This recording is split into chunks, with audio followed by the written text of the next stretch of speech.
taariikhdiisa dadku way iga habboon yihiin aniga markii ugu horreysay hadraawi aan wada hadallo waxaanoo jooga dalka ruushka ayuu diri dhaba yala soo hadlay madaxweyne xisbiga mucaaradka waddan ayaa isna dhinacan taagan cabdiraxmaan maxamed cabdilaahi ciro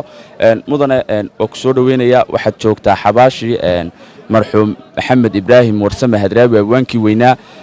maanta halkan lagu aasay maanta maxay maalmihii hore kaaga duwantay maxaad si gaarana abwaanka aad ku xasuusan kartaa bismillaahir rahmaanir rahiim